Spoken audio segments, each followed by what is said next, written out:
ভালো করে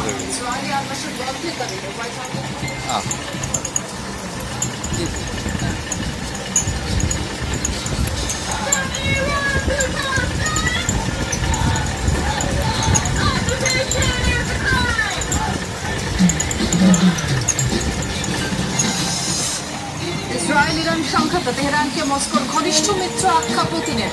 খামেনি প্রশাসনের পক্ষে থাকার ইঙ্গিত রুশ প্রেসিডেন্টের।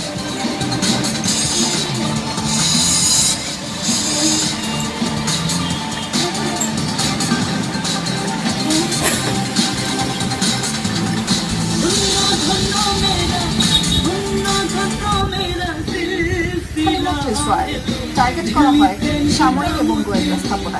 বিশ্বের অবস্থিত একটি হাসপাতালেও সরাসরি আঘাত হানে ইরানি ক্ষেপণাস্ত্র। তার কিছুক্ষণ আগে ইরানের আরাকি খুন্দক শহরের আশপাশে পারমাণবিক স্থাপনায় হামলা চালায় ইসরায়েল। রাতের নিস্তব্ধতা ভেদ করে একের পর এক ইরানি ক্ষেপণাস্ত্র ছুটে যাচ্ছে ইসরায়েলের দিকে। পশ্চিম তীর জেরুজালেমের আকাশে ধরা পড়ে সেই দৃশ্য। কিছুক্ষণ পরই প্রতিরক্ষা ব্যবস্থা ভেদ করে ইসরায়েলের কমপক্ষে 4টি স্থানে আঘাত হানে মিসাইলগুলো।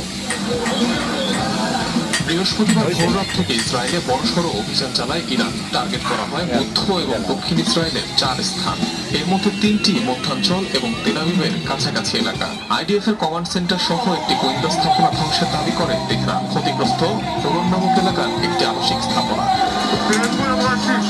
দক্ষিণ ইসরায়েলের বীরসেবায় একটি হাসপাতালে সরাসরি আঘাত হানে ইরানের ক্ষেপণাস্ত্র। পাশাপাশি সংঘর্ষের কারণে মারাত্মক ক্ষতিগ্রস্ত